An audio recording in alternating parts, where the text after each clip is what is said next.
Check, check. Testing.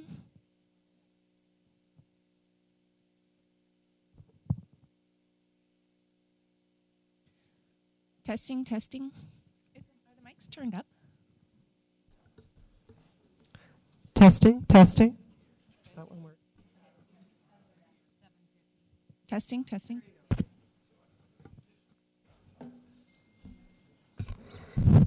It's working.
I'll just go from.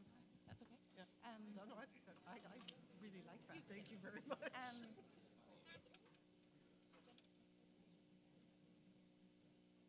But they are going to pass the motion. Okay.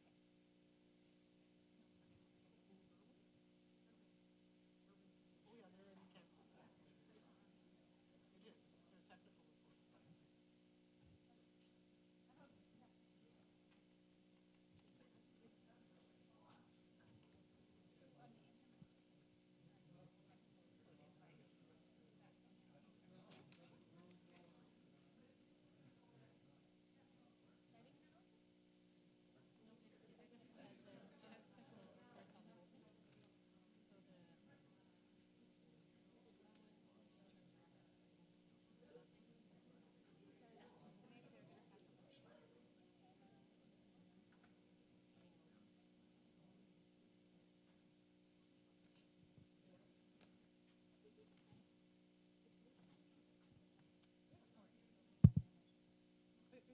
That's the technical report. They have a presentation.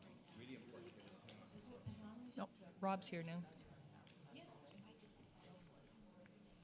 Because you may have to let people know that the original What section is it in? Because well, I'm just gonna, it's in your package, but it's and it's not. And so you want to get in trouble. well, you you need to find and let me know what section when we get there.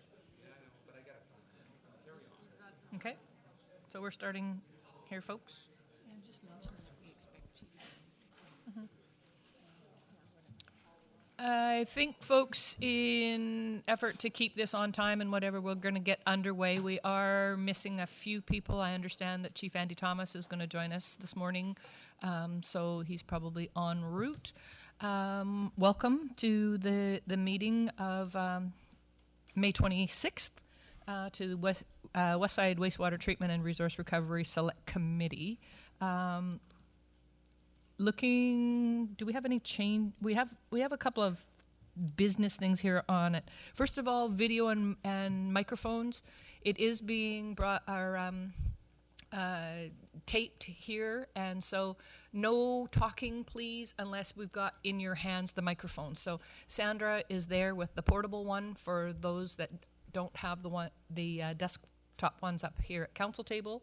So we'll be looking to make sure that happens.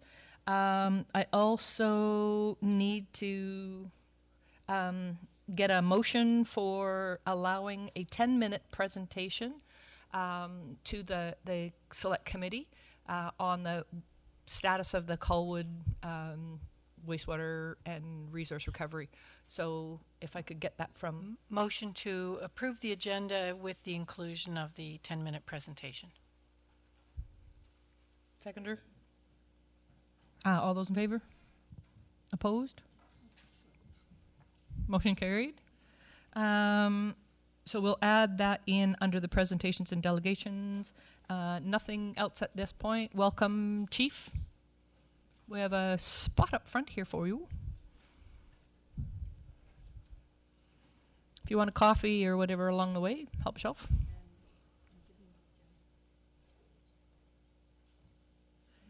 Moving forward, looking for adoption of minutes of the April 7th meeting.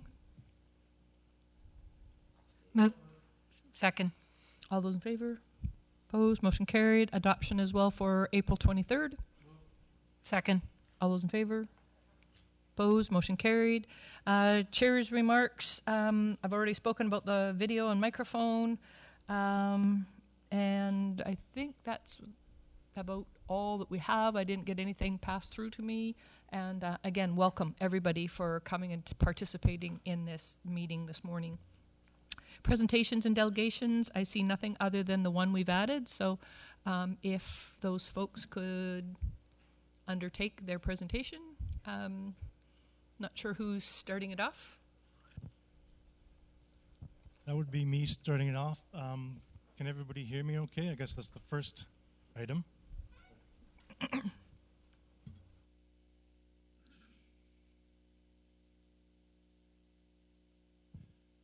Okay, if all goes according to plan, this will be about a 10-minute little presentation followed by perhaps up to 10 minutes time for questions about the presentation.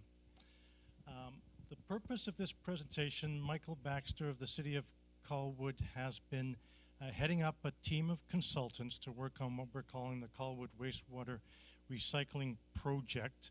We've been working on this for a few months, and Michael wanted us to share with this group what we've been working on and some of the ideas that we've come up with. This has been kind of a planning process up to date. We haven't got much into the nitty-gritty engineering. That'll be the sort of the next step after this. But we have been working on some concepts or some ideas that are kind of interesting to explore.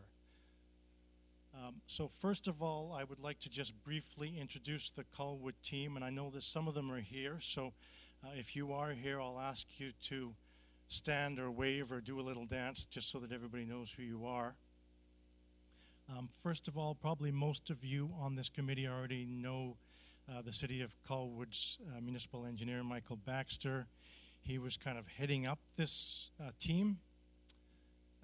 Second, we have the Aquatex team, Patrick Lucy and Corey Barraclough. They're over here.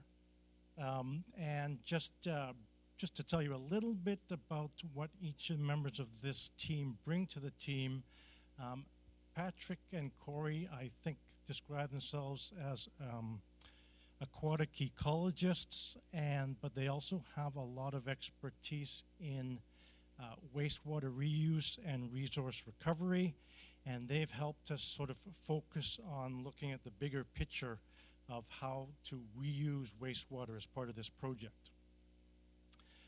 Second, we have the Golder team, Dragan Rukic and Michael Atchov. Dragan is over here. Dragan's expertise is as a wastewater engineer. So he's helped out with a lot of the initial planning for the wastewater design flows. The Payne Engineering Geology, or PEG team, is myself, Michael Payne. I'm a groundwater engineer and hydrogeologist, and my expertise is in soil-based treatment of wastewater. And Ian Ralston is a sub-consultant to my company, and his expertise is also in soil-based treatment of wastewater. And we also have on our team, who's not here, Les McDonald of Spirogyra. He's, I understand, a biologist by training, but he has a lot of expertise in wastewater treatment systems and is a former employee of the Ministry of Environment, so he's helped us out a lot with understanding the regulations, the wastewater regulations, and kind of keeping us focused on making sure that the ideas that we've been exploring are consistent with the wastewater regulations. Now, I'd like to start with what Colwood asked us to do as a team, and I'm calling it the Colwood Tall Order because some of these are more challenges than they are questions. First of all, Colwood wanted to have the highest level of treatment basically achievable. Wanted to have a wastewater treatment plant or plants that produce very high quality wastewater. And the reason for that is to reuse the water for example, irrigation, which is called reuse of reclaimed water. So a big focus of our planning and a focus of this project has been on the idea of reusing reclaimed water in as many ways as we can think of. Part of the objective of that is to either avoid an additional ocean outfall, or if there is an ocean outfall as a backup, to avoid using that ocean outfall as much as possible, and to either reuse reclaimed water or discharge to ground. We also had a focus on identifying options. We had quite a few sort of brainstorming sessions, and the purpose of that was to identify a wider range of options as possible, with the idea that after the planning stage, we'd get into an engineering stage where we would evaluate each of those options and narrow them down. So what about water reuse and the options that we looked at? First, we looked at possible ways to reuse water in the summer, and we identified two main candidates. One is irrigation. So we looked at irrigation of golf courses, irrigation of public parks, and irrigation of boulevards, roadway boulevards, as all being potentially viable options. And we also looked at stream enhancement. That is taking highly treated wastewater, what we call reclaimed water, and discharging it to streams. After some discussion, we sort of zeroed in on the question of direct versus indirect water reuse. For direct water reuse, reclaimed water can be quite easily directly spray irrigated on golf courses, for example. But when we looked at reuse of reclaimed water for stream enhancement, we rethought the whole process and zeroed in on a concept of discharging water into the ground near to streams, so that water would seep through the ground and into the streams, thereby getting additional treatment before it goes into the stream. So we call that indirect stream enhancement. We also looked at the possibility of indirect irrigation, because quite a few of the golf courses use water wells as an irrigation water source. So we looked at the idea of discharging treated wastewater into the ground and then using that to recharge the aquifer, and then the water wells can be used to pull that water back out of the aquifer and use that water to irrigate golf courses. So we kind of tried to look at the whole water system when we looked at these ideas. We also looked at options for water reuse year-round. and I'll explain that funny little diagram in a minute. We looked at aquifer restoration. There's a large aquifer underneath a large portion of the city of Colwood. The Colwood Sand and Gravel is called. And over about the last 100 years, that's actually been depleted, largely as a result of development in the Colwood area. So there's been increases in runoff and a lot less natural recharge or natural infiltration of rainwater into the aquifer. So the aquifer has been depleted, and so one of the ideas is to take treated wastewater, what we call reclaimed water, and discharge that into the ground for aquifer restoration. And this diagram is really just to illustrate that there's several different ways of doing that using either basins or meandering streams or infiltration wells to recharge the aquifer. The second ideas that we've looked at is what some people call waterscapes or landscape water features. So these can actually be water features that are used to beautify the landscape, but instead of just having rainwater going through these features or tap water going through these features, we take reclaimed wastewater. So we reuse reclaimed water to put into these landscape water features, and there could be one or several of those. We also looked at the idea of discharging wastewater effluent to ground, so it could be reclaimed water that we discharge to ground, or we could be talking about effluent that doesn't quite meet all the requirements for reclaimed water. This is just a little diagram showing a perforated pipe that might be used for that type of system. So our wish list for that is we need deep sandy soils, we need one or more large properties, we need a willing owner or owners, and we need groundwater studies to prove that this is a viable concept and that there's no adverse environmental consequences. So I guess we've kind of got through the first two on that wish list during our planning studies. We've confirmed that we have deep sandy soils over some large areas of Colwood, and we've identified some large properties that are potential candidates, a little bit parallel to what the Westside Select Committee has done with looking at possible locations for treatment plants. We haven't got to steps 3 and 4, confirming that we have willing owners and doing the groundwater studies. So we're kind of partway through that concept. So we sort of proved that it's potentially feasible, but we haven't proven that it's feasible. So the Colwood proposal as it stands, there's kind of two parts of it.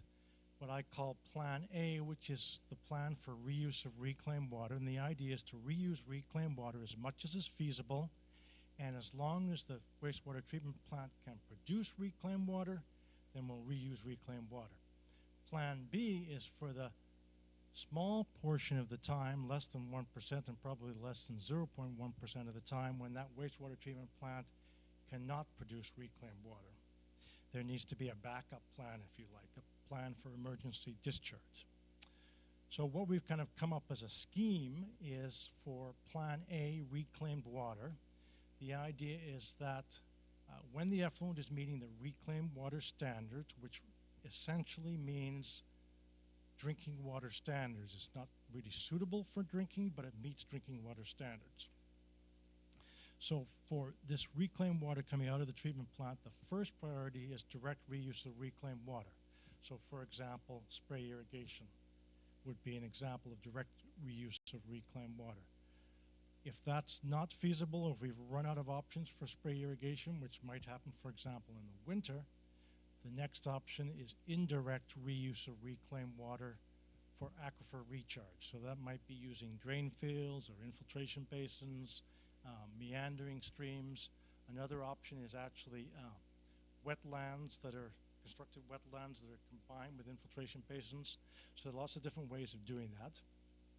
And then the third, if necessary, is to discharge that reclaimed water to drain fields if we run out of options 1 and option 2.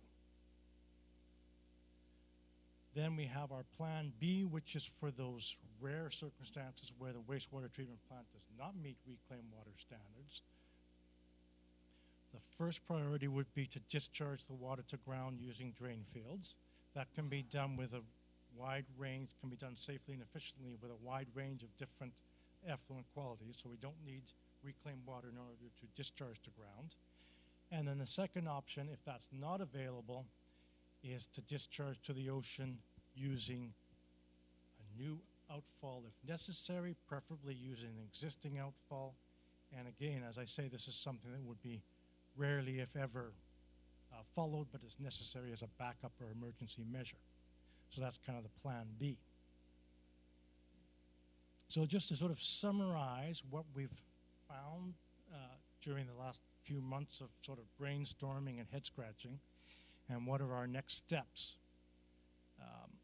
We have options for reusing reclaimed water. We've identified quite a few potential options. So, provided that we have willing users of reclaimed water, there's potential to use all of the generated wastewater in a reuse fashion, to reuse all of that reclaimed water within Colwood, at least for a Colwood plant, and possibly even for a larger plant, say, for example, Colwood plus Langford, because there's plenty of land that needs to be irrigated. Ground discharge is an option in Colwood. We've pretty much confirmed that. We just haven't confirmed how much ground discharge is feasible. These are all methods that have been used elsewhere, so although we've developed some ideas that we think are useful and perhaps even a little bit creative for Colwood, they're all based on ideas that have been used elsewhere, particularly down in the southwestern U.S. where they have water shortages and they really have no choice but to use these approaches. And I guess because of the types of ideas we've been looking at, we feel this can lead to a robust and an adaptable approach for the future, because we would be, this approach leads to potentially 2 or more wastewater treatment plants, potentially a wide range of wastewater reuses, reuse of reclaimed water in a number of different areas, and also leads to the potential for 2 or more different locations for ground discharge. So what you have is an adaptable system that's sort of flexible and can adjust with the times, and also has the ability to sort of be future-proof against some of the effects of global warming. So that's one of the advantages of some of the advantages of the ideas that we've been talking about. Our next step basically is the nitty-gritty feasibility studies for each of these ideas. And really, we've identified a number of different options for ground discharge of wastewater and for reusing reclaimed water. And we need to look at each of those separately and in detail to see how feasible they would be. So that is the end of the short presentation. I haven't been timing, but I'm hopeful that that was under the 10 minutes. And we've got the team here, so we're open for any questions from the committee at this point.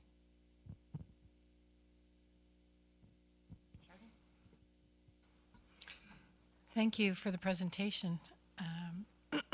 What is your time frame to complete the rest of your study? That's a good question. I'm not sure if we have a clear time frame. Michael, I don't know if you want to expand on that. Yeah, they will be finished, the study that they've been engaged to do so far, very soon, sometime next month, I would imagine. But the next stage I'll be taking to council next month as well, and we'll need approvals on that before we go forward. Thank you. And does this is this going to be something that could potentially come to Westside as part of our process, or is this to continue to remain separate? Really, we're just waiting for the Westside process to reach the point where it would start to consider this information, and then we'd be happy to see it incorporated. Yeah, if I can, I'll just add a little bit of a short extra comment about the timing for these ideas. One of the things that's different about what we're looking at in Colwood versus what they're looking at in a lot of other communities is because Colwood has some deep sands and gravel deposits underneath a good part of the property. We've looked pretty seriously at the idea of discharging treated wastewater into the ground as part of the overall scheme. So it's a little bit different.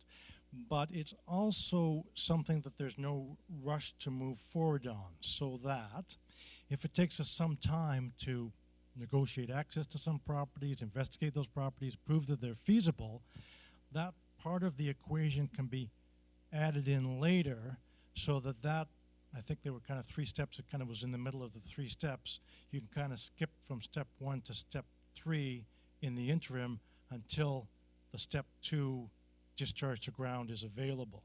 So we've got a little bit of time on our hands for the discharge to ground part, as long as we're moving ahead with all of the other components of it. Thank you, Chair. I've got 2 quick questions. One is, where is Colwood with respect to the groundwater discharge and the MOE? And the second question is there a business case at this point from your perspective for the water reuse end of the project, or am I ahead of myself here? Well, I'll see if I can give you a general answer to the second part of the question. Second question, I may need to get a clarification on the first part, but I'll just keep my answers general. Business case, there's no detailed business case, but I've looked at other communities where they've used similar ideas. And what tends to happen is this.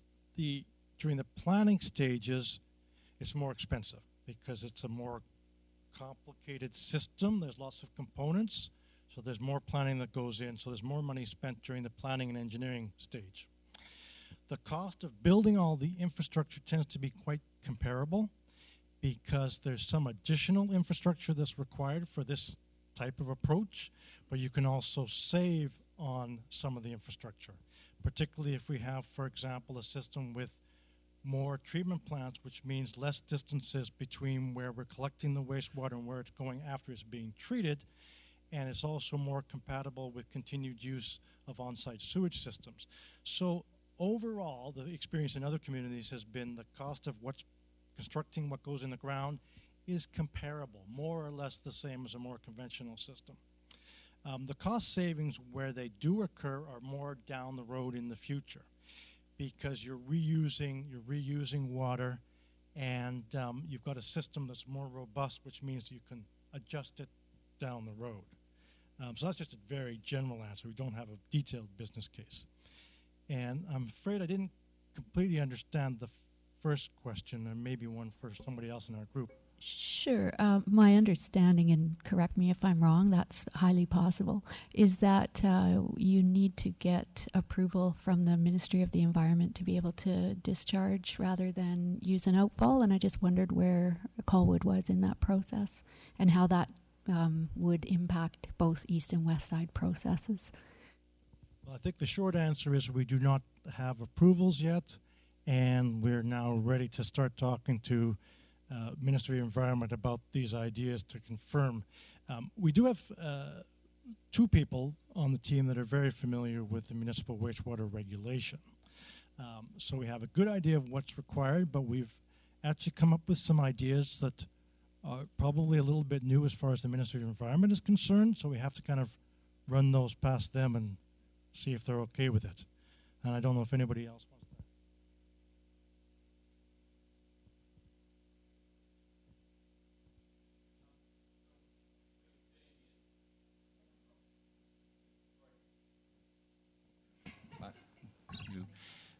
But this is happening in other parts of the world, correct? You're reusing wastewater. This isn't new. So I guess really what we're looking at is this is an option for us when we're actually siting. We haven't picked a site yet, and neither has Colwood, I wouldn't assume yet. We're not there yet. But when we do pick a site, maybe this is something you look at and you just say, okay, well, this site makes more sense than the other one because we actually have a reuse of water close to that site. But if you're going to pipe it for millions of dollars to go use the water somewhere where there's gravel and it's at McLaughlin or somewhere, you're not going to do that. So I guess it's a financial decision in the end, and hopefully you can incorporate, it would just be maybe a criteria that we should be aware of when we're selecting sites that, hey, reuse of water is kind of a good thing to do, and if it's possible, then we do that. It doesn't matter whether it's in Colwood or even in this whole regional east side, west side. So just to simplify it, it's done everywhere else or other places. Show the examples, and then when we site our new wastewater treatment plant or plants, wherever they go, we just look at that as an option, and then you guys have done a little bit of work to share with the group. That's fine, because that makes sense. But yeah, we're a little bit ahead, I guess, with this because we haven't got a site yet. Or we did have one, but we don't have one now. So I guess that's really where we're at. Yeah, that's Okay. why we're pleased to have this information coming forward Now. at about the before- right time, because it will help when the Westside team gets down to, the fine details of site selection. Right. Just one additional comment here. Yeah, you raised an extremely good point, and there's an excellent example in Sarasota, Florida, down in the Keys, where they had an old, aging infrastructure. It needed to be replaced. It was a single, large, centralized plant. Big population increase, projected population increase. Standard approach is rebuild the old plant but double its size. But given all of the changes that they're facing as a result of a changing climate, they asked a very different question. They said, what are the kinds of conditions we're going to have to adapt to in 10, 20, 30, 40 years? And is there an alternate design, excuse me, that would give us a much higher degree of resilience to changes we're not yet experiencing? Mm-hmm. What they've opted for are 4 or 5 decentralized or distributed plants, and they're going to start thinking with actually designing a way of rethinking their municipal infrastructure. So they're going to end up reclaiming not just water, but energy, chemicals, gases, and that is going to include biosolid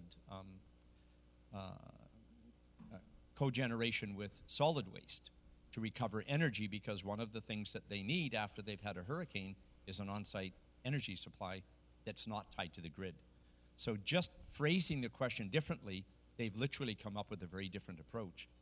And that's the kind of thing that we're talking about, is how do we think about which site to choose, not based on whether it's more or less expensive, but what are the benefits that accrue from one site that you can't achieve from another? Mm-hmm. Thank you. I don't have a question, but I would like to make a suggestion to the committee that we reference this down to Core Area Liquid Waste Committee for a presentation, as both East Side and West Side are at a place now where we're seeing and hearing different opportunities. I think it would be of value. So I would strongly encourage a presentation down there. And if it's a motion that you require to do that, I will move that this presentation be sent down to Core Area. Seconder? I'll second it. Stu? All those in favor? Opposed? Motion carried. I think if we're finished questions, one of the things that I wanted to ask of the team, has there been any direct involvement or visitation to the Mill Springs wastewater treatment plant up in Mill Bay that does presently have one of the few certifications that to go to ground on their water through the Ministry of Environment?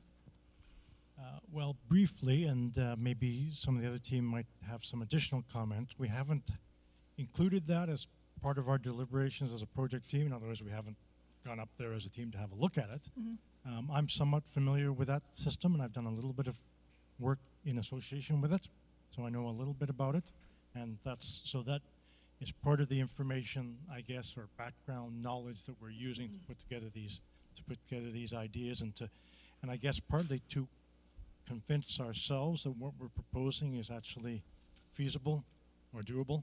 Mm-hmm. Good, thank you. No further questions. Thank you very much for your presentation. I have had a request from one of our attendees. Mayor Helps does have another engagement to get off to, so she's asked the indulgence of the committee to move the verbal update of Eastside Select Committee from 5.5 up to 5.1, which would happen right now. So moved. Seconder, please. Second. All those in favor? Opposed? Mayor Helps. Thank you. I also promised that I would be brief, and I'll be heading out at 11:30.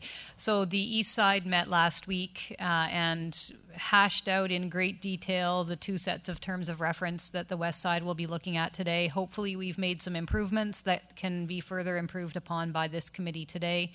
And I look forward as chair of the core area committee to getting these to our table tomorrow, getting them approved, and then moving forward. The east side, for anyone who's a real wastewater nerd and wants to spend a weekend looking at sites not in your own municipalities, we're having 2 events this weekend from 10 until 4 on Saturday and 10 until 4 on Sunday. Saturday's at the University of Victoria. Sunday is at the Victoria Conference Centre. As most of you are well aware, the east side has released 40 sites and site profiles, and we'll be asking our residents to roll up their sleeves with us and a group of our engineers from Urban Systems, and to help us at the east side figure out how are we going to narrow this list of, it's actually 38, down to 6 or 8 sites, and then we'll be taking that input that we've received back to the public for further consideration. We do look forward to working with the West Side to bringing these 2 processes together, hopefully by the end of June, so that over the summer, the consultants that we hire coming out of these terms of reference today can get to work and start costing the solutions and doing the analysis that we need to keep this moving. So that's all from me. Happy to entertain questions if there are any, and thanks for welcoming me to your hall today, Mayor Hamilton.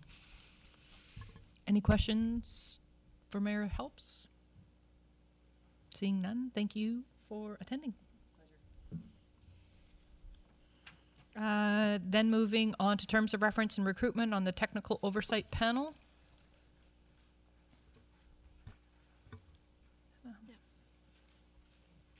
Yes, Chair. These are terms of reference for a panel of experts that would report directly to the Core Area Liquid Waste Committee, essentially providing oversight on the technical analysis that's going to be taking place over the summer and into September, and supporting the committee as they work through looking at their options and making some decisions that would inform a liquid waste management plan amendment. So we do have Pitt and Forrest Madden out recruiting for these folks as we speak now. The terms of reference, more specifically, are attached to the staff report in Appendix B, and as Director Helps has just said, this was at the Eastside Select Committee last week. You do have a redlined version in Appendix B that's been attached for those folks on Granicus on iPads and was circulated yesterday, so you can see in red the changes that were made by the Eastside Select Committee. I can certainly answer any questions, and whatever comes out of today we'll further update and have for the core area tomorrow. Open to table. Mayor Desjardins. Thank you, Chair. Under the terms of reference, Appendix B, the selection criteria skill set sought, Item 3, resource recovery. And it speaks about district energy systems, energy conversion systems, and other community benefits. And I'm just wanting to ensure that that's inclusive of all of the technologies that we have had circling around our tables, gasification amongst those, because I recall in the last go-around that we ended up somehow restricted by our language, and so I really want to make sure that we're as broad as possible in our language. Yes, through the chair. So that, as you can see, was an edit that came through the Eastside Select Committee, I think, to be more broad than just biogas and biofuels. We could itemize after energy conversion systems and other community benefits with a long list. I certainly understand what it's intended, but if we need to be more explicit, we can do that. I have talked to Pitt and Forrest Madden about gasification being one of the intents behind that edit. Okay, thank you. And just a follow-up to that, as I've run through the terms of reference, this one and then the next report, we need some consistency in that language. At some point, we list out syngas, struvite, blah, blah, blah. And at other times, we use this terminology. So as we go through those documents, again, this is probably for tomorrow more than anything, we need to look at it in terms of being consistent with the language. I have another question, but I'll leave it till the next, if others want to speak. Councillor Crown. Thank you, Chair. I went over this and I realized that if I was looking through the triple bottom line, the piece that's missing is the social impact.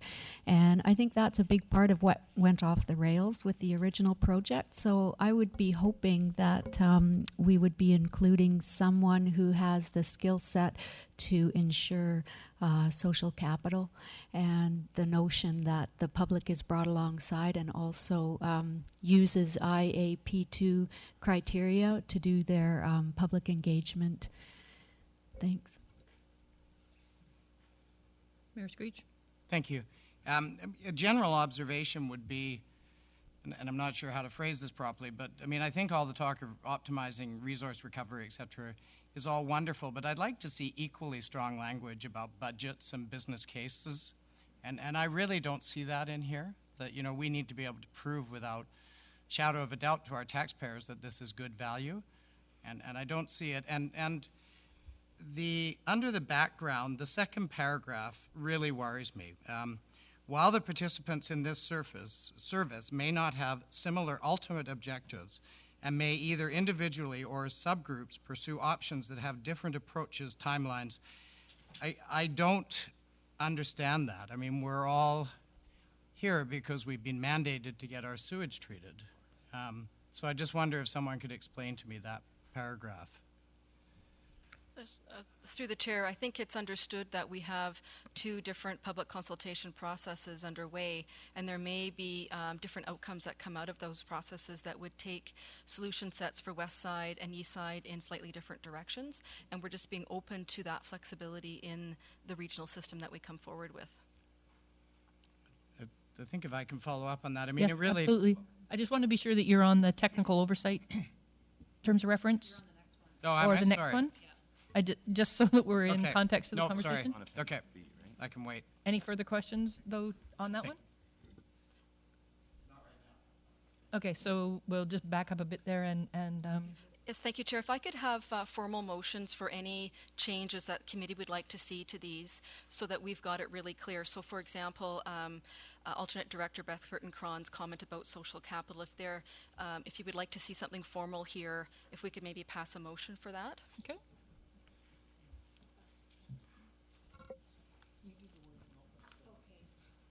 Okay, so the wording would be to ensure that the skill set sought included the ability to get social capital on the project and a history of using the IAP2 public engagement criteria to ensure that. And I will make that motion as I'm the sitting person at the table. Do we have a seconder on the motion? Discussion, Mayor Helps?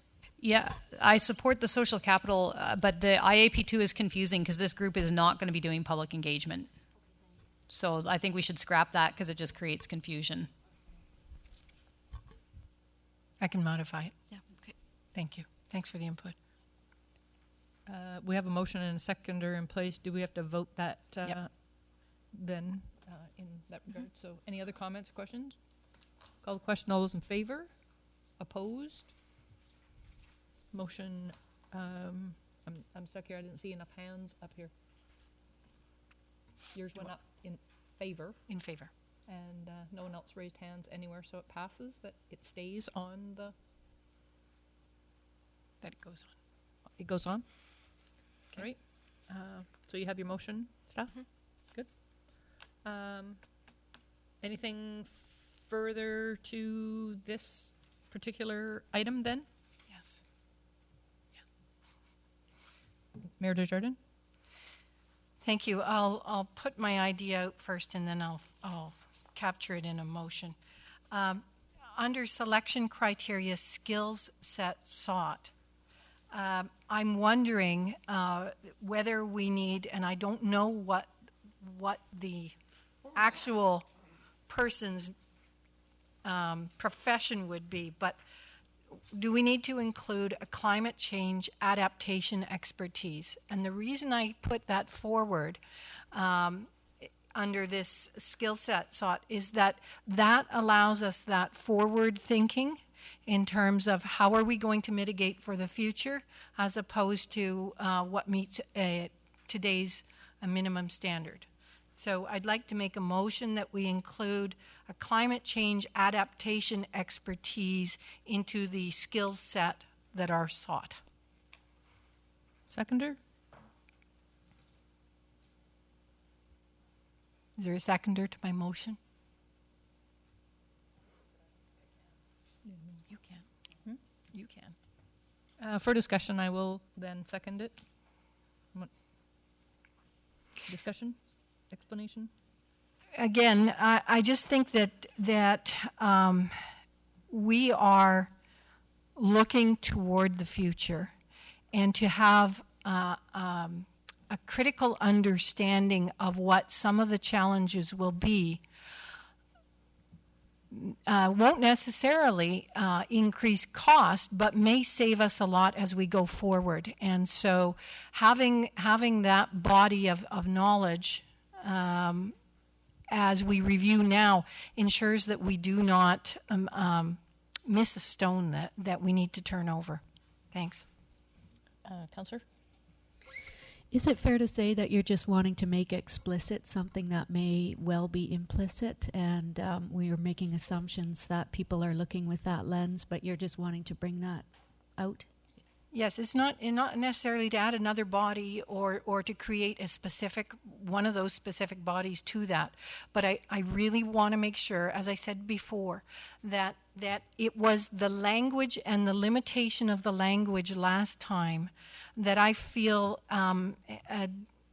did not help us to really gather a fulsome amount of information going forward the first round.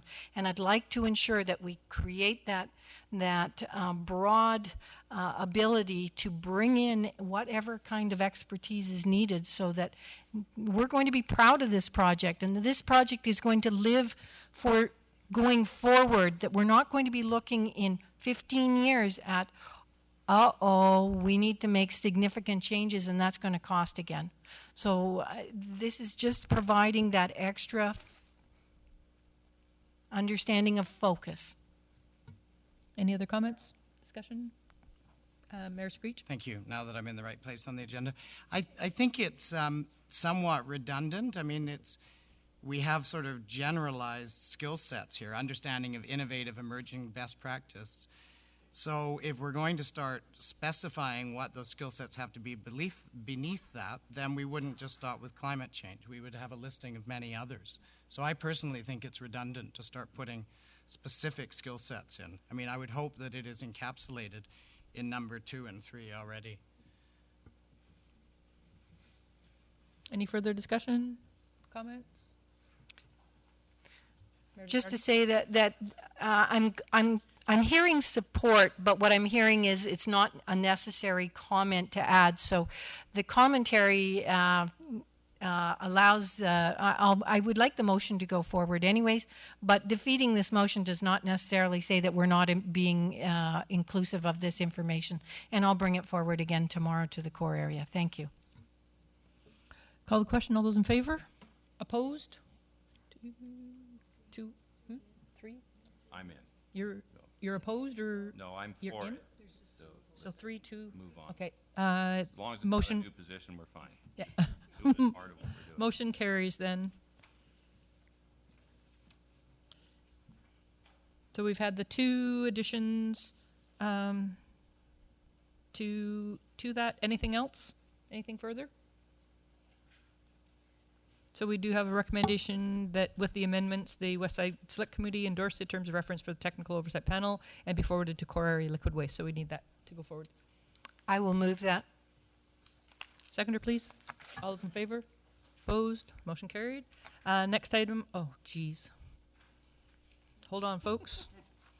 Bombed me right out of there. If anybody does or is looking for Wi-Fi, the Colwood Public does not need passwords on there, so you should be able to get in right away on it. Moving then on to the next item, terms of reference, independent engineering and financial analysis beyond June 2015. Yes, thank you, Chair. This is terms of reference for engineering and financial analysis of options that come forward from the Select Committee processes that will be undertaken in the summertime. I do want to acknowledge Director Hamilton and Jeff Miller, Jazz Paul, and Director Derman. We worked together on a working group to pull these terms of reference together. They have been reviewed by the Eastside Select Committee, and their comments are redlined in this version. Just a point of clarification that principles from the Core Area Committee, the Westside and Eastside Select Committees encompass a broad approach to how we're going to undertake the process and the project, and a number of those principles speak to how we're going to engage the public and how we're going to work together as participants. And that was creating a little bit of confusion for Eastside Select Committee members because, of course, this work, these consultants are not going to be actually directly doing that work. So we may want to talk about how we ensure that those principles are not perceived to have been deleted. We also have had a number of comments that have come in from the Westside CAOs, so there are a number of comments within the staff report that speak to concerns there, and maybe I'll leave it for the Westside CAOs to speak to those to committee directly. And then the other piece that has been added as well is Appendix C that's appended to this staff report, which essentially lays out the roles and responsibilities of the Core Area Committee versus the Westside Committee and municipal staff versus CRD staff moving forward. So that's just, I think, here for some initial discussion. So I'll just turn it over for questions if there are any. Mayor Desjardins. Thank you. Just starting out with the report on page 1 of 3, background. I'm not clear, so that this is really why I'm asking these questions. It talks on the end of the second paragraph. It talks about the upcoming 2 months. Each select committee is conducting public consultation process in the upcoming 2 months. I'm hopeful that you're suggesting that was May and June. That's correct. Okay. Yep. Thank you, because it speaks to the concern that we're hearing from Westside staff. My second question is around the draft terms of reference, which is at the bottom of that page. And I noticed that we have determined in some way that we will anticipate that up to 4 discrete system options, 2 from each select committee, would be analyzed. And I hadn't realized that we had made some decisions around the fact that it would be 2 of each side. Yep. So the working group was talking about how do we put some constraints around the timelines and the budget for the work moving forward. And so I think with the budget proposed at $250,000, and that may still be quite light, that would be aligned with 2 options coming forward from each side. If there's going to be more than that, we'll have to reevaluate how long that analysis is going to take and how much it's going to take to do it. So that's there for some discussion. And of course, we're in a little bit of a disadvantage because this process from the select committees hasn't concluded, and we're trying to write terms of reference, anticipating what those options are going to be. So it is a little bit of chicken and egg, admittedly. Okay, thank you. So what I'm hearing is it's part of a budget that's right. Number that's been put forward as well. So we likely have some flexibility once we're into it, and it's understood that the consultants that are working on this will synthesize and make best use of the options that come forward. So there may be some mixing and matching within the options that go forward, but we're not trying to get too far out in front of that and over-prescribe that without knowing what those options really look like at this point. Okay. My final comment on this report is that there are 3 very specific concerns that are being put forward by the Westside staff. And I'm wanting to figure out how we accommodate those within our process such that they are integral to the process. We know that this is significant in terms of public assurance and trust, that each process is allowed to be fulsome, and we have benefited so much by having our staff provide us with this ongoing information that I don't want to lose that ability as we go forward. So municipal staff involvement, as well the idea of consultation through the summer. Esquimalt is well versed in that and the difficulties of it, and so we can really provide you with good input that it's not the best way to do business to do it in the summer in terms of public consultation, and then the allocation concern. So I just want to ask you, Larissa, if you have some thoughts as to how we can formulate that. I've actually gone later on, and I think I might have a motion to bring forward, but if you have some thought as to how it can get included, it would be helpful.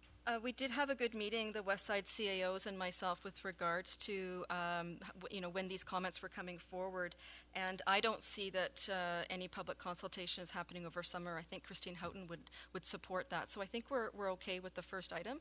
I think we're just moving forward the comments as they came in, so that we're transparently reflecting them, so that we know where we're at with that. Did you want to add something, Christine? I just want to say no active consultation, but what we had talked about was continuing to release information to the public, so we don't go dark over July and August, but we're not out there actively trying to have big events or things like that. So, okay, thank you. Yep. On the second item, with regards to municipal staff involvement, where we've got a reflection of that currently is on page 9 of the terms of reference.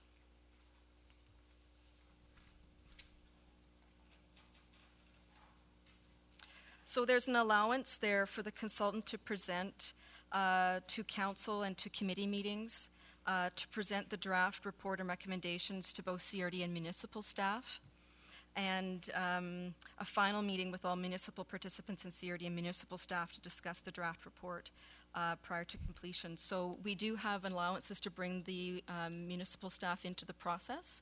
At this point, there is no overarching steering committee, because of course we've got the technical oversight panel that's really providing the detailed direction on this work. So I can take comments with regards to how we might enhance municipal involvement over and above what we've got here.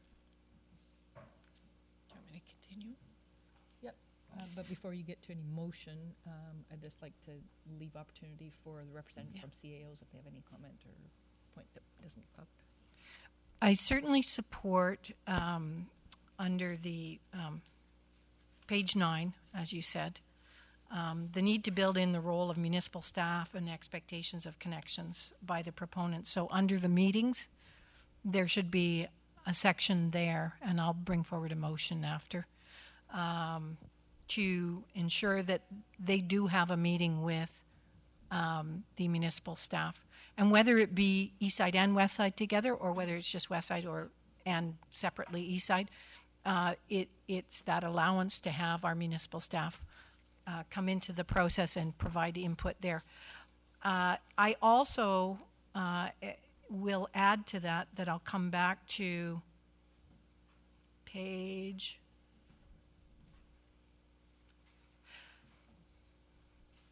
2 of 11, and under item 10, that it might be suitable to add a section F, that the technical and engineering panel will continue to liaison and work with municipal staffing groups to ensure community input and support for the process as they go forward. And so after we hear from staff, I will add those two as a motion. And then the third item on budget, I think that comes back to my comments with regards to how many solution sets are moving into the detailed analysis. So at this point, I think the $250,000 is about as light as we can go, anticipating 2 solution sets per select committee. But if we get to a larger number of solution sets and we want a lot more flexibility moving into the summer, I think we'll have to allow for that, and perhaps have the flexibility within our documents to engage in more work, and appreciate that may take more time than the end of September. So. Okay. Opportunity for staff to cover off on anything if required. Mr. Nason, are you spokesperson for?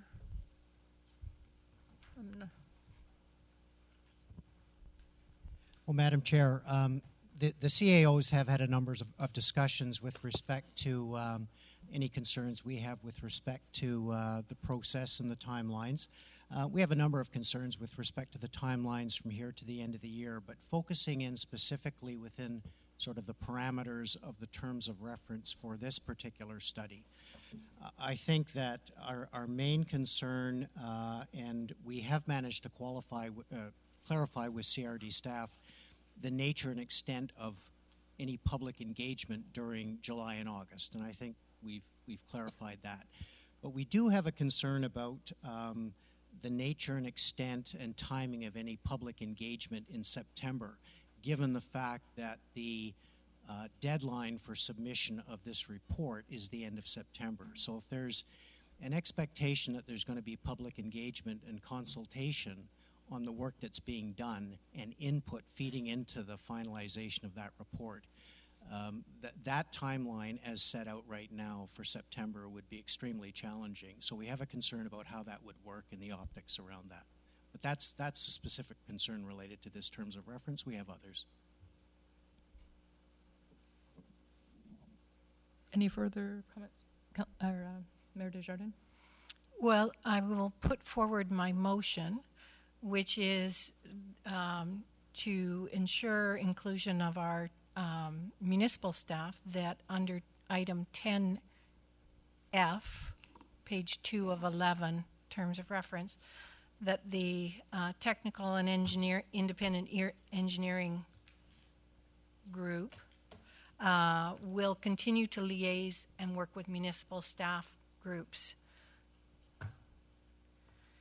and that be also included on page 9 under meetings, that meetings would be included in that list as part of their terms of reference. And I would also, maybe I'll stop there, and then I have a separate motion with regards to the CAO's concerns. Seconder for discussion? Second. Discussion? Everything? Call question. No. Oh, pardon me, Chief. I guess, are we talking about this this paper here in terms of reference? Excuse me. I have to apologize for walking in late and not taking part in the discussions so far, but I was reading through this document here, and I see a lot of areas that have been, I don't know if they've been suggested and then scratched off in regards to engaging and consulting with the Westside residents and First Nations. Are we scratched off the consulting part there? Ensuring public engagement and meaningful and pragmatic support for rapid consultation. And I think one of the other ones was undertake a fair and transparent process, and I see that scratched off. The other part that I see, when it comes down to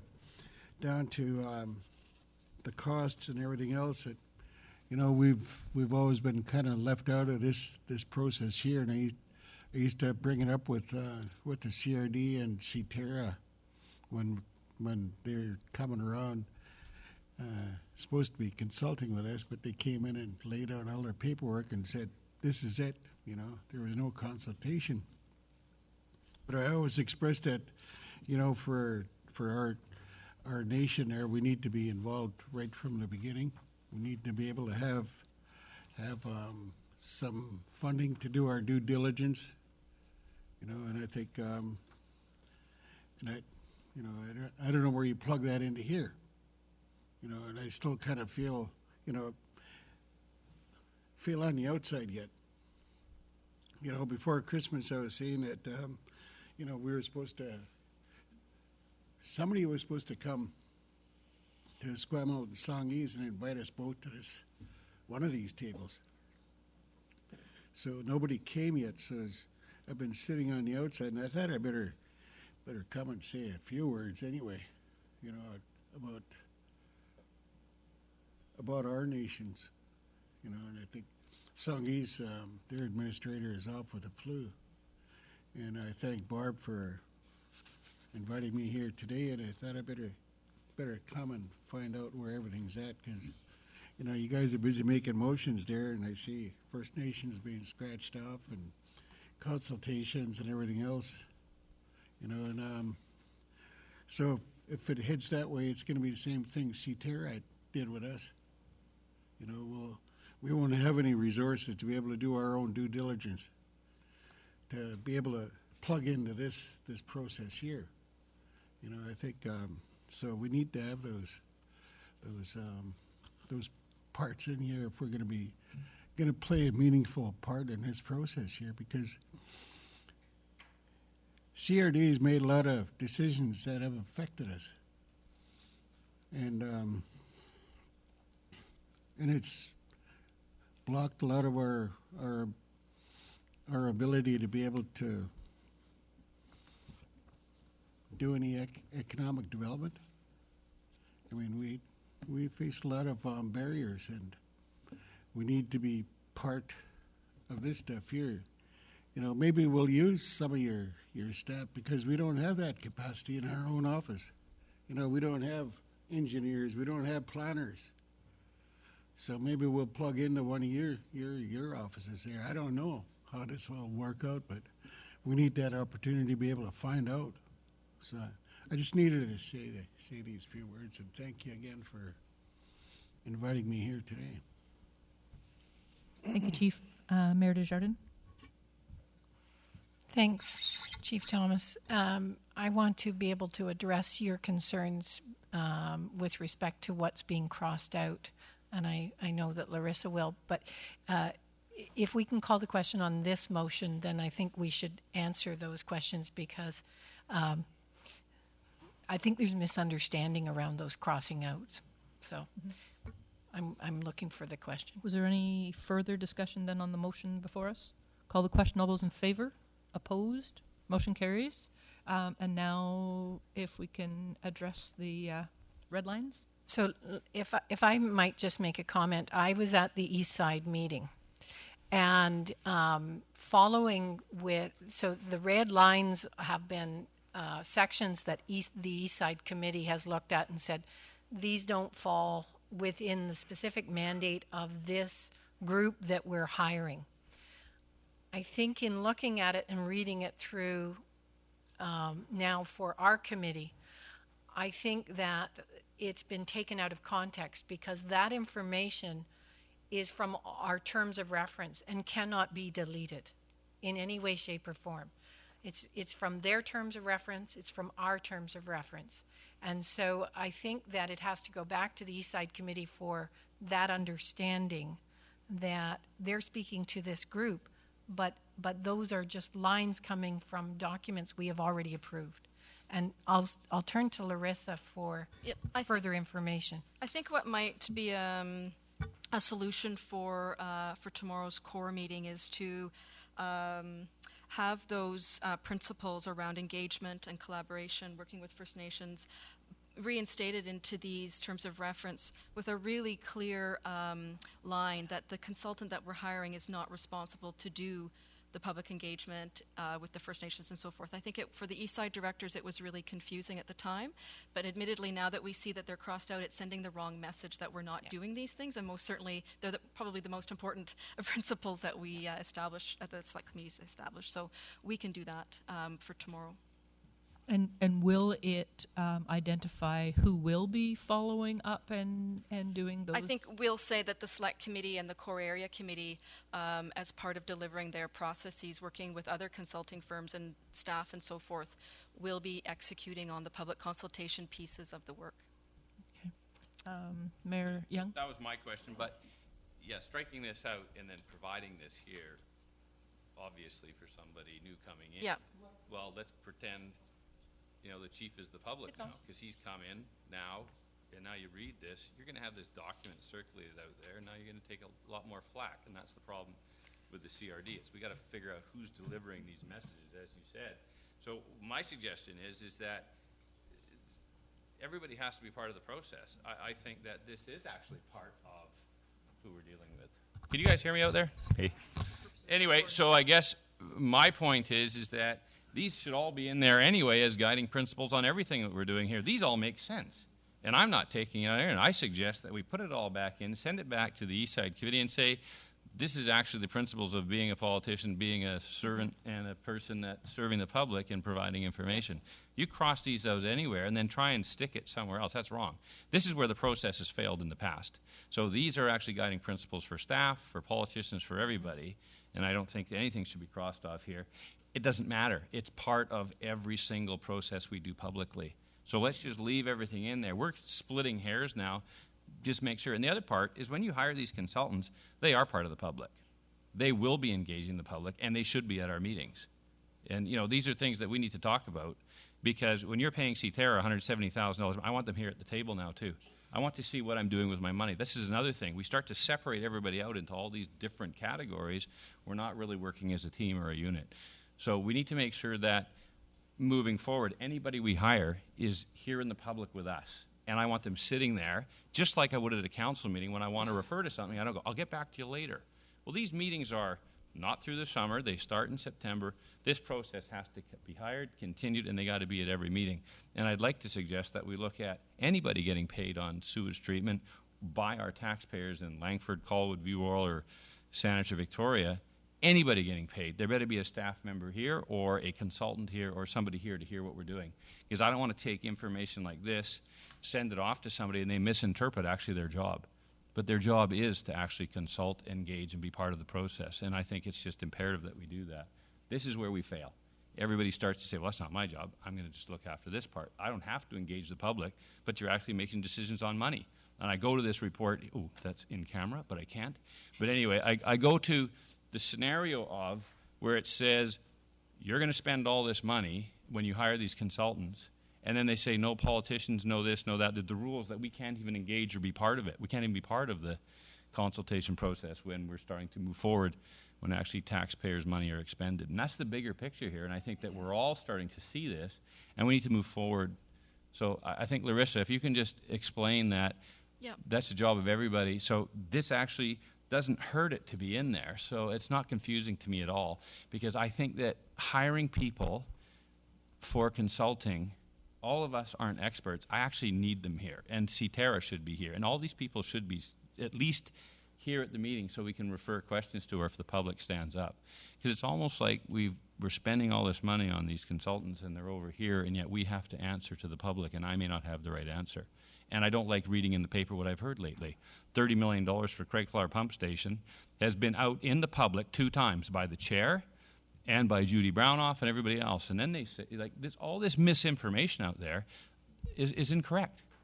So if the consultant's here, they can answer directly that a $12.5 million pump station is not $30 million. So I'm going to move on this, but I'm just telling you right now, I think you need to leave all that stuff in there, and we need to have everybody engaged in the process. That's part of our problem. Thank you. Put it back in. I'm seeing Chief, so I'll go there just because it's a follow-up there, and then I have, you're okay? I just wanted to, I hear a lot of people talking around the table about, keeping an eye on taxpayers' money. I think everybody feels that we don't pay our taxes, but every time we step off our reserve, we pay taxes. Anytime we have a lease on our land, they tax that company that's on our land. So a lot of taxes have left our lands into this table here, and we never see anything come back this way. So I think I wanted to just put something in there in regards to, we're taxpayers too. I think, and whether it's in Esquimalt or clear across Canada, the First Nations pay taxes clear across this country, unless we got malls and everything else on our reserves. But even those are being taxed by the nations themselves now. So need to get rid of that kind of language. Because to me it's offensive. Because we do pay taxes. And I just wanted to say that about any work that we do together. Thank you. Thank you. Mayor Desjardins? No, she was. Oh, David first. Okay. Mayor Screech. Thank you. So my understanding is on the agenda, we're now on 5.2, the terms of reference. Yes. Correct me if I'm wrong about that. We are. Thank you. So I won't repeat my earlier comment, but I mean, I really do have an overall concern that there's not enough in here about costs, budgets. There's far more about resource recovery, optimizing, et cetera, which, as I've said, I think is great.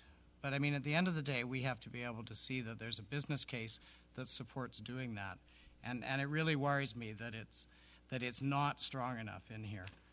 And I will repeat the concern I have with the background. I do not understand paragraph 2. I mean, if we don't all have the similar ultimate objective, which is to treat our sewage to federal standards by 2020, then I honestly, I mean, I won't belabor it because we've got a long way to go in camera yet, but I don't understand that comment fully.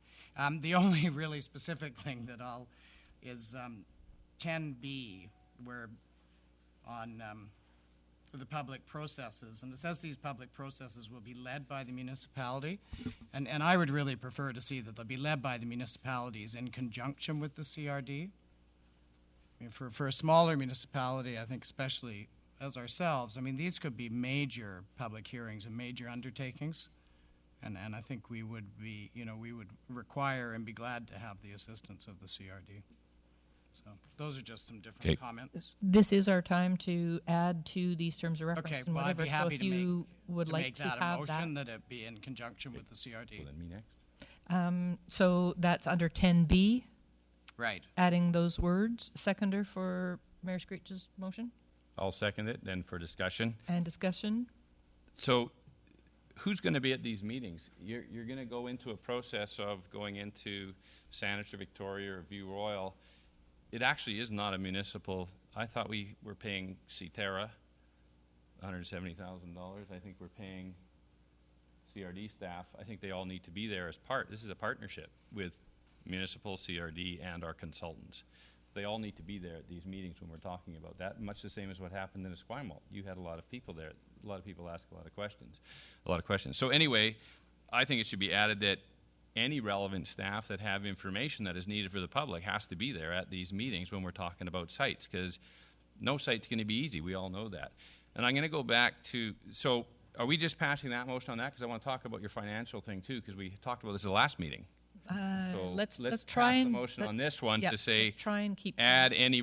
So you're saying CRD staff and or consultants as required as part of the process. Let's just get.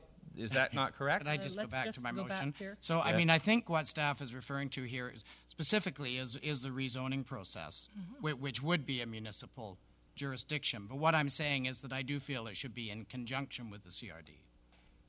So, I mean, I think that's all it needs to say is these public processes will be led by the municipalities in conjunction with the CRD.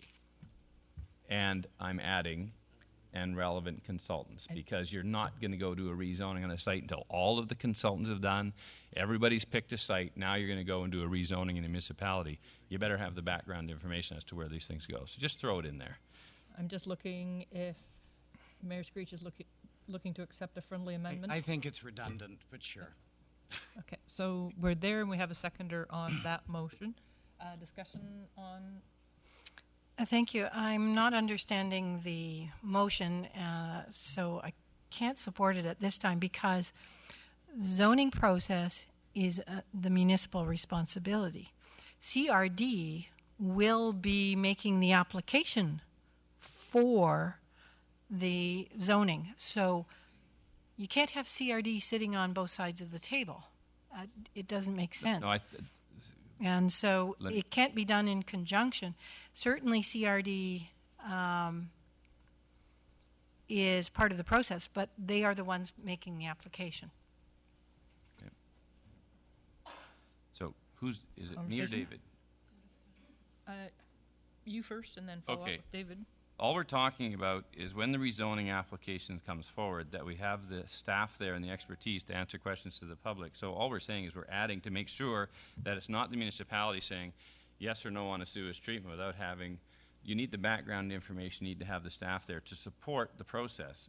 for questions that are out there. They're not, the CRD isn't going to say, yes, we're going to want this rezoned based on these principles. It actually, the decision is made at the municipality, but we're trying to engage everybody here, so we want to make sure that there is a process before it comes to rezoning. There's going to be a big process before it comes to rezoning, so we just need to make sure all of the people show up. Right? It's not just the CRD coming in with an application and saying, we've done 6 months of process, we've picked this site, they go away with their consultants, then we're sitting here with the CRD and one rezoning and no backup. This is going to be almost a public hearing on public hearings, just basing on explaining the process of why you're having sewage treatment in your individual municipalities. If you don't get out of the gates properly, it'll fail. So I'm just saying I think what David, and I might be wrong, David, but I think it's important that we have all of the tools that we're paying for through our taxation, because you're paying for CTERA, you're paying for these consultants. You just make sure that they're part of our process. You ultimately make the decision, the city, but it still has to be it's going to be a big public process when we get to a single site. Mayor Screech, did you have follow up on you're okay?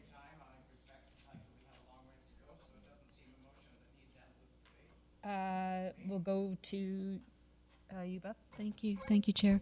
I think, with all due respect to CRD staff that is present, people feel cagey about the inclusion of CRD staff, and maybe there's a way within the motion to make it very clear that this process is being driven by both the east sides and the west sides, and that is not a small point. I mean, I really don't want to belabor this, but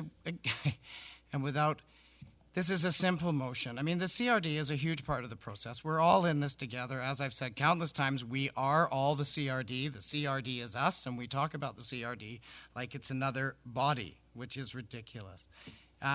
If we go to public hearings, especially if there's one that ends up in View Royal, we will need the CRD's expertise there at the meetings. To suggest that we as View Royal have the capability to do that level of public hearing without the CRD's help and expertise is absurd. And that's all I'm asking, and it's really very minor wording. These public processes will be led by the municipalities in conjunction with the CRD. It's pretty simple. That's what I said. Yeah. And then I added consultants. And Mary Young's applicable. I thought everybody was happy with that. Yeah. So if we just call so we're going to go back, call the question on that motion that's there. All those in favor? Opposed? Good. Motion carries. Moving on to next one, I heard conversation around budget items. Mayor Screech, did you have something further in another section? Or is that? Well, he's already talked on it. I'm going to follow up on what he said because we've already had this discussion. Well, carry on. So we've always orient us on here. On baseline. Now, we talked about our costs. The actual requirement for sewage treatment is very basic and simple, secondary treatment. If we want to go above and beyond that, you better tell the public what that is. If you don't go, here's baseline secondary, as part of this process, and this is where it's really important. We had a presentation today for 10 minutes on it. These are things that may cost more money. If the public, through the process, agree that here's your baseline study. Say it's $788 million. Let's use that example for secondary treatment, nothing else extra.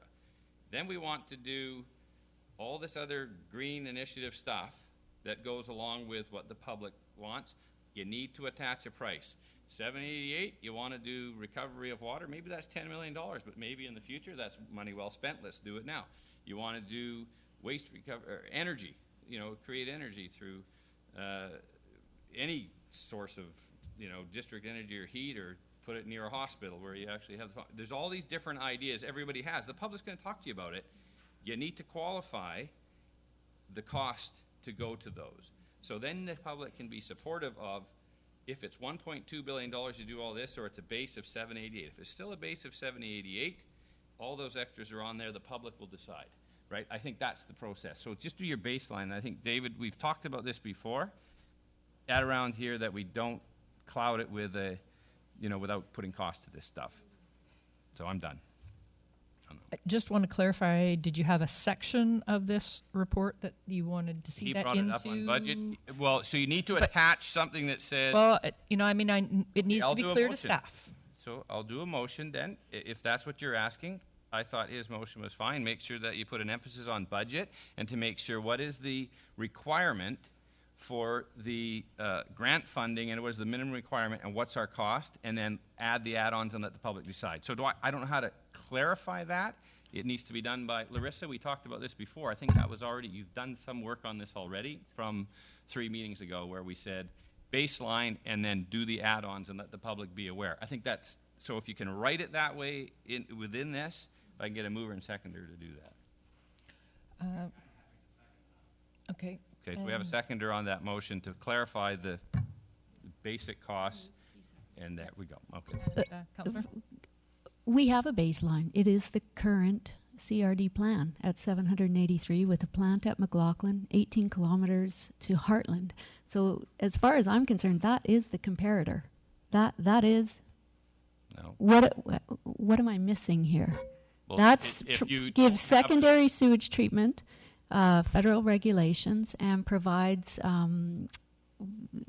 anaerobic digestion for the sludge. So I have always assumed in my mind that that is the baseline comparator. I just don't think we have to reinvent the wheel here. Mayor Screech? Thank you. I'm not sure of the exact wording for the motion. I know what Mayor Young is getting at, and it does concern me too. I mean, when we get into our next report, which is the round tables, where we had a very small amount of participants, really, and yet we're drawing conclusions of what the public wants from a very small number of people.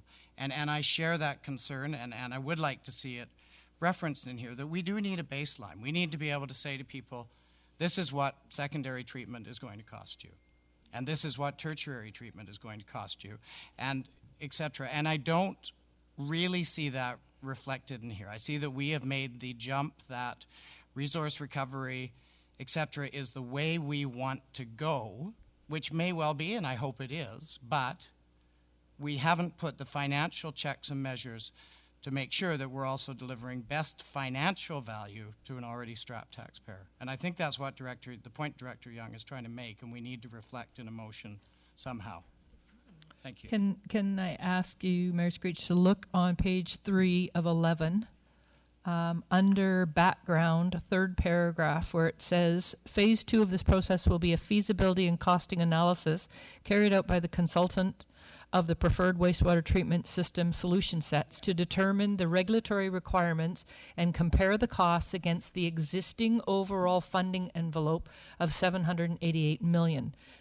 Does that clarification? No, but is like, can we expand it in that section so that we have it clearly identified where it's going to show up? So let me talk, because I'm gonna deconfuse everybody here. You do not want to use McLaughlin as your baseline. It's not a site right now that we're using. We need a new site. We're here to pick a new site. We really don't have a baseline. So I want to just clarify that. You're going to confuse the public if you keep I'm telling the CRD, don't use McLaughlin anymore. Those numbers are out the door. We're not pumping for $200 million to Heartland. Those things are out the door. What we need to do is, as we go through the process and we pick our site, what's your baseline at that site for the grant the case that we've applied for? Then we say, oh, and if you want wastewater recovery, we do this, we want that. I have to bring this down, simple, basic knowledge. So in that, if you can phrase exactly what David is saying, Larissa, you've got this. I think we have a motion 3 meetings ago. We talked in depth on this, and there is a motion that was put forward by, I think, me and David at that time, where we said, make sure that we tell the public, here's what you get with your grant, here's what we talked about 5 years ago, here's where we're going. Now we're in the public consultation process. The public, a minority of the public who has not been, is engaged. The majority have to make the decision on the costs. So we need to make sure that it says, here's our new baseline when you get your new site. We're not going to go backwards. 788, I don't believe, okay? We all don't believe that. So we need to get a new baseline on the new site. add the other stuffs, and then tick it off if the public says yes. Like we have our public meetings based on, do you want this, this, this, and this? They might go, no, no, no, and you're back to your basic.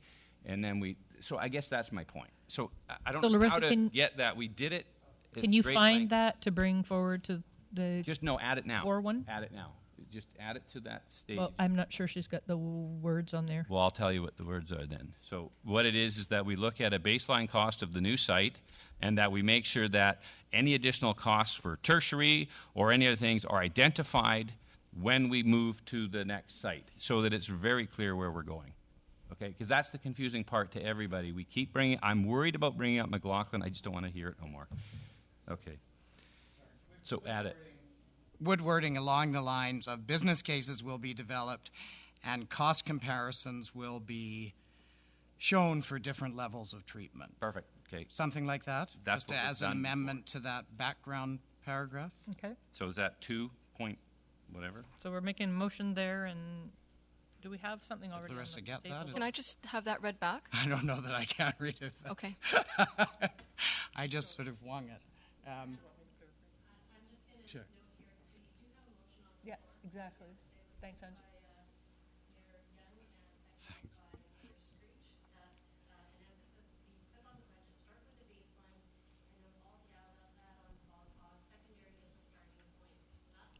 Baseline starting point. That works it? Okay, says the same thing.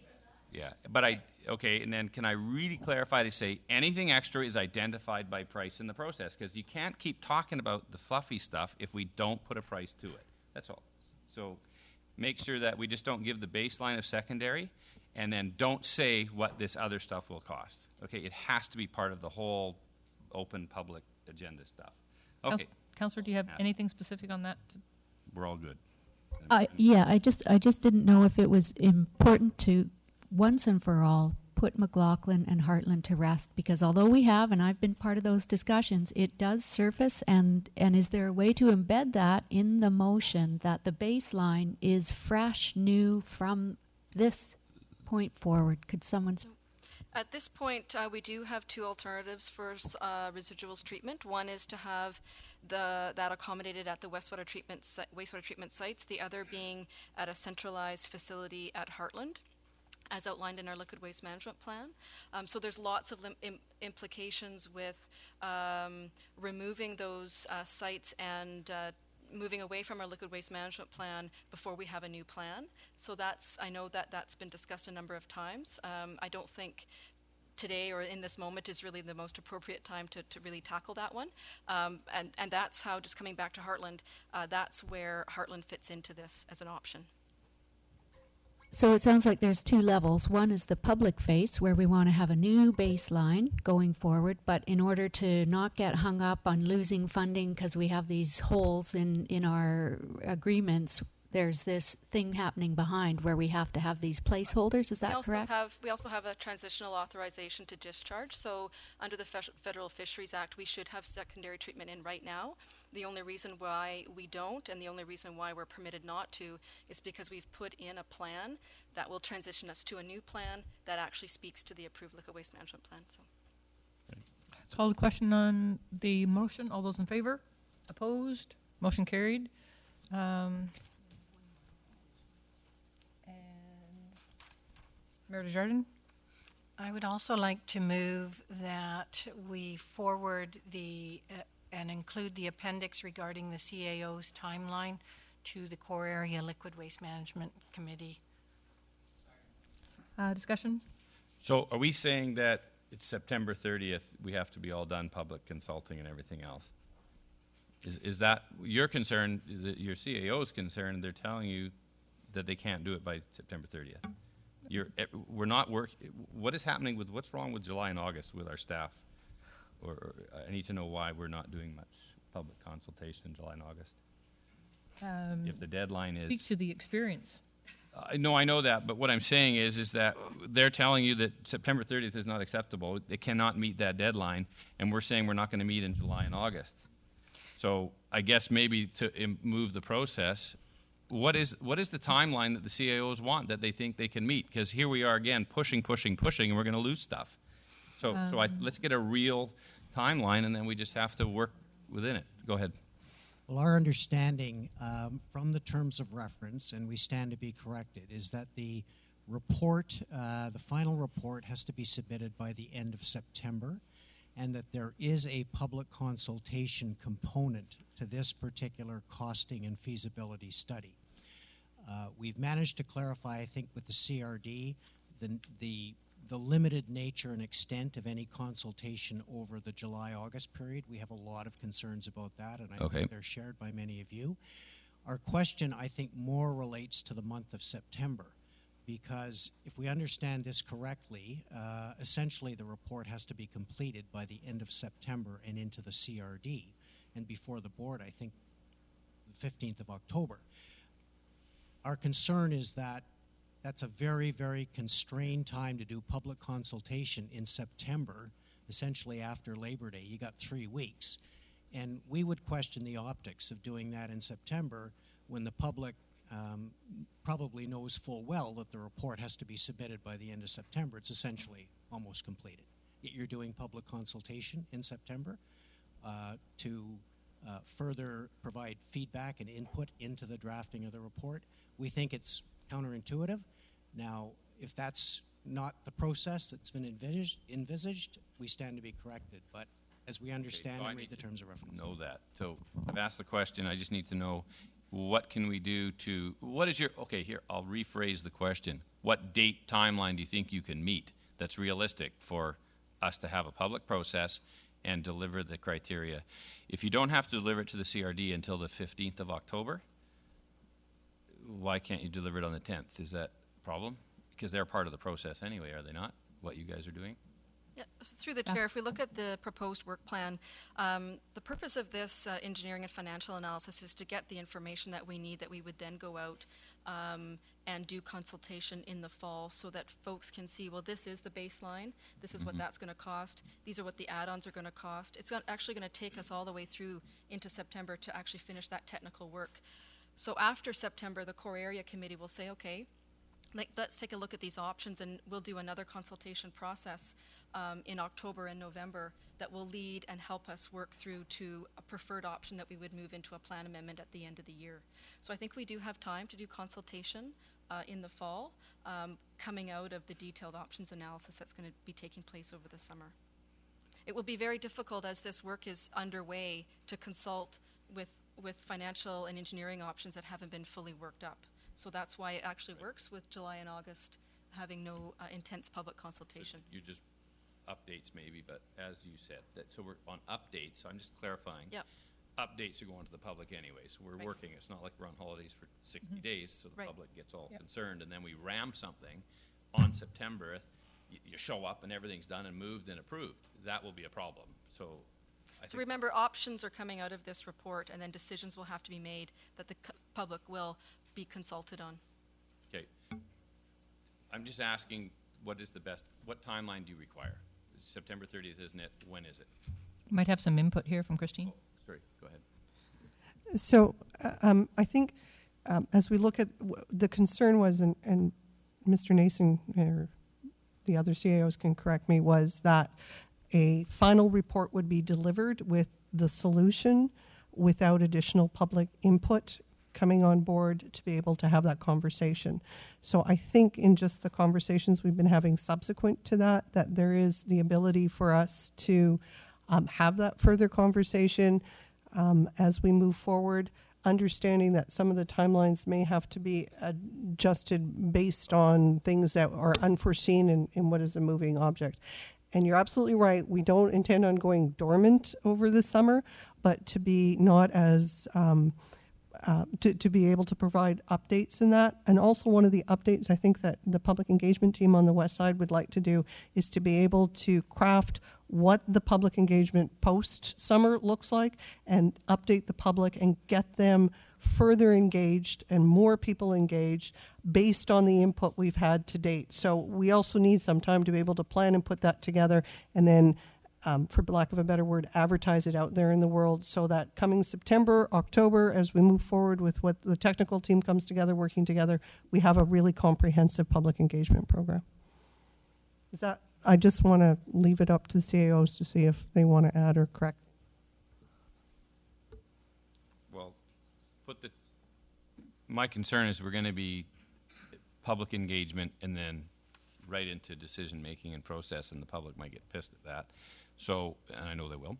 So let's just go back to, we'll set the September 30th, but then you guys will have to come back to us and say, this is not acceptable, we can't do it. Like, we're going to have this as a moving target. Is that, like, how do you say September 30th? They're not prepared. They're not going to go out anyway. Am I correct? So including the appendix of the CAO's information allows the core area to have this concern as they're making decisions around the terms of reference. There is an opportunity here because Westside has a slightly different terms of reference, which is we need to take ours to a conceptual plan. It's different than Eastside. There may be an opportunity through these terms of reference and follow-up that the technical group will work with Eastside earlier than Westside as we complete our process into a longer timeline. But that's why I want to include this at the discussions tomorrow so that the full committee has the opportunity to see that there could be variation here and that there are concerns from our staff. Okay. So I'm not sure, Angela, did you get a seconder on? Yeah, David. Okay, so any further conversation around the motion to include the CAO's timeline into the discussion for tomorrow? Call the question. All those in favor? Opposed? Motion carried.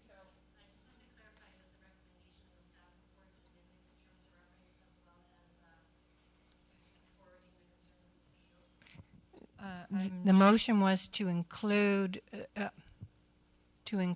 in our changes and terms of reference going forward, to include the Appendix C, which is the Westside CAO's critical path with key initiatives and roles.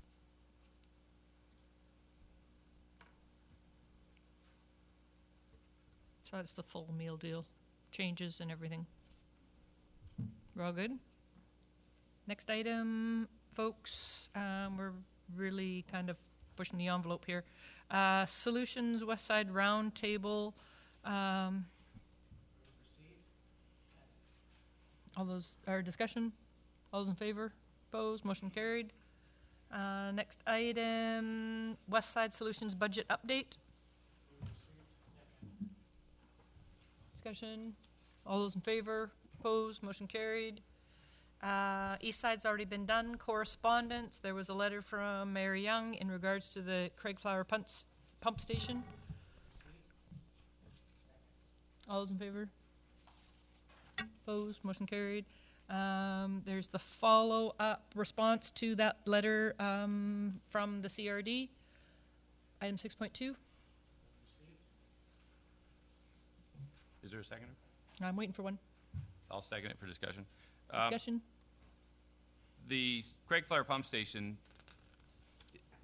that's not part of the STU, not part of the funding. Yes, it is. Oh, it is part. It is part of the CTERA program. Part of it. That is the only thing that is part of the funding right now that you're working on at the CRD, or is there something? There's another minor project, the design for the Harrow Woods attenuation tank. Those were the two projects that moved forward, although CTERA was paused. Right. So our share, or the share to the CRD on it is a $12.5 million project. The reason why I'm asking is because you've responded, and that's good, and I'll send it off. When you're talking about the Craigflower, you gave me 3 months of cost, January to 2015, program management, CTERA program. Of that that's $426,000 CTERA gets paid, or is that correct, for those 3-4 months for Craigflower Pump Station? That's all in. So that we're moving now to your question around the monthly expenditure for CTERA, and we've noted there, and Raj certainly can jump in here. He prepared this letter from $170,000 per month down to $114,000, and so I think what he was intending to do there was just give you a breakdown of how that's been spent. One part of my question that's not answered is what is the cost of the pump station? It was $12 million. Now it's at 13.9. What amount of that is the CTERRA cost? The total CTERRA cost? I'm confused with you've gave me a thing on the bottom here that only shows January to April. Does that mean that in that CTERRA cost or the pump station that you're only taking January to? I'm confused as to timelines here because it was started in 2014. Can you just explain to me how much you've paid Emterra to do a $13 or $12 million pump station? So through you, Madam Chair, if I'm understanding this correctly, are you asking how much of that, the bottom table, that costs relate to Craig Flower? Go to your top table. Permits in hydro, you've got your budget is now 13.935. Construction, engineering, contingency. Where is Emterra in this? CTERRA in this budget. Those costs are specifically related to Craig Flower. So, I'm sorry, I'm not understanding your question then. Emterra is doing, CTERRA is doing Craig Flower Pump Station and another project. That's Those correct. are the only two things that CTERRA has been working on in the last year since you put them on pause. So Raj, $126,000 has been paid from January. That's only 3-4 months. 426,000 of that 426. What is that for? And I'm trying to figure out the question that I'm having to answer is when we talk about the two projects that CTERRA is doing. What is it that we're paying CTERRA to do these projects for the last year and a half? Because I don't see that in that budget. So it's not a $12 million. Is it really $30 million? Where did the $30 million come from? Is it because we've spent all this other money on it? through the chair, the $30 million for Craig Flower, I think, was a miscalculation or was an error on behalf of people reporting that in the media. Okay, so these are the. I don't have that. No, the media didn't report it. It's been talked about at the CRD. So I guess my point is, where is the allocation of funds from CTERRA on this pump station? That was one of my questions, so I need that answered. Raj, how do you allocate? You're paying somebody to do taxpayers' money to do a project for us to build a pump station and another minor project. What are we paying? How much have they made for that project? Because I don't know what the $426,000 for 3 months would be if it's not part of this, and is it an add-on to this 13.935? The $426,000 is the cost to keep the PMO status in the suspended, since the program was paused. That is the cost for the PMO to keep it running in that downward operation mode. That's the cost. Raj, could you just let the select committee know, does any of that $114,000 a month, is that included in engineering, legal, and other, or is that over and above? The common costs are for the entire CTERRA program. The common costs, as we explain in the paragraph just above that bottom table, those common costs are not specifically related to Craig Flower. That is associated with the whole CTERRA program. Does that help? Yeah. Well, I understand this because I'm confused that we're paying a contractor $426,000 in 4 months, basically for 2 small projects. I'm trying to figure out where's our cost? How are we allocating our cost, taxpayers' money, to a Craig Flower pump station? That I'm not getting the answer that I want. What is the cost of CTERRA? What are they billing us for as part of this cost for here?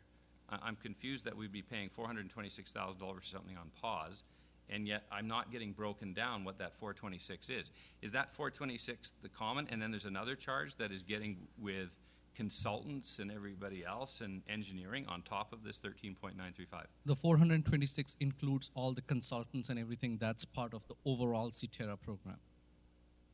Okay. All right. I just need this question answered. There's a budget to build a $12 million plant.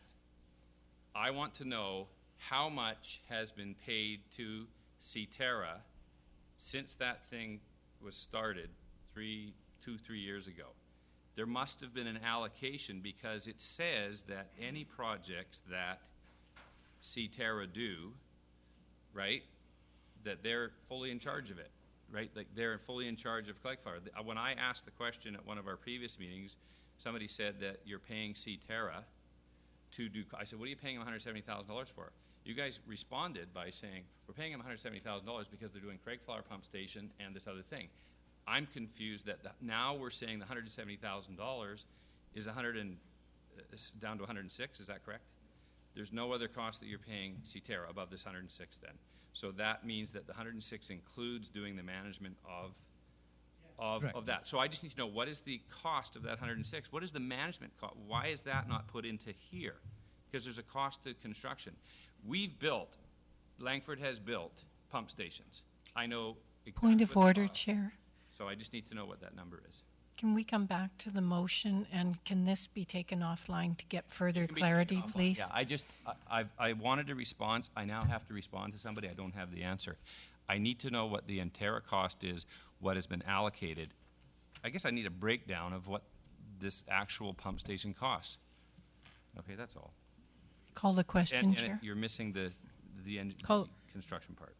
Call the question then on the motion before us. All those in favor? Opposed? Motion carried. Chair, I'd like to try and help this situation out by the fact is that when we received the reports from CTERA, they have not broken out Craigflower separate of conveyance. And that's the confusion from what I can understand. So I would like to make a motion that Westside Committee recommend to Core Area Liquid Waste to request specific costing of project components for Craigflower so that it is separated out in the future for clarity. That's a motion. I need a seconder. I'll second that. Mayor? I'm going to vote against the motion. I mean, A, I'd just like to draw our attention to the clock, and we have a long in camera, and some of us simply have to leave. B, I made the point last meeting, which everybody ignored. This is outside of the scope of the terms of reference of our committee. It's completely outside. If you go back and read the terms of reference, it is not our mandate to be cross-examining the CTERA budgets of the Core Area Liquid Waste Committee. That is their mandate. And, I think we're just wasting a lot of time going over things where we could hopefully be making valuable progress forward on other items. Mayor? Chair, this motion really tries to help provide clarity for all members around this table, because some of them are not down at CRD and at the core area, and we need to remember that.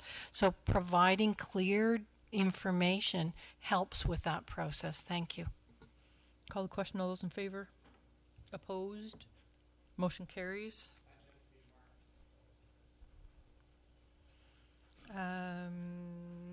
6.3, correspondence from Watkis Way, Waste Management and Agricultural Strategy, May 21st.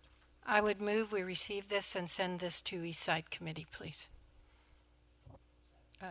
Didn't Eastside get it? I don't know. Should it go to core? It needs to be referred somewhere. It's not in our jurisdiction. So whether it goes to core or it goes to Eastside. Well, it should go to Eastside. Okay. So all it's right. just sent. So that's my motion. Eastside. We have a mover, seconder, please. I'll move it.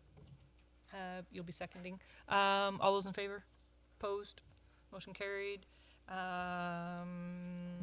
That concludes. We have nothing under new business. Motion to close the meeting. Second. All those in favor? Opposed? Motion carried.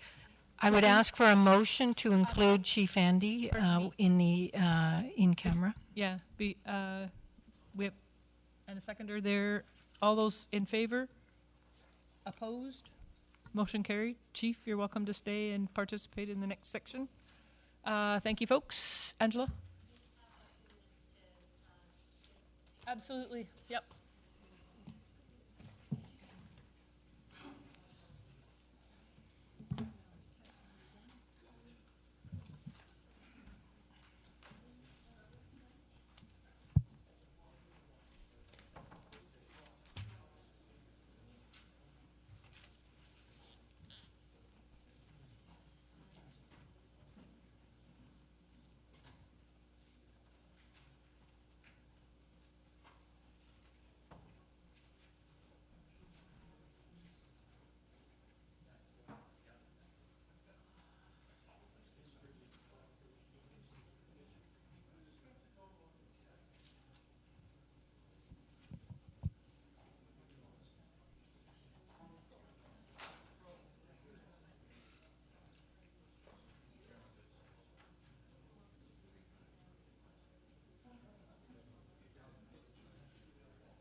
you know. Good to see you. Yeah, good to see you too.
Really appreciate you being here. No, I signed it.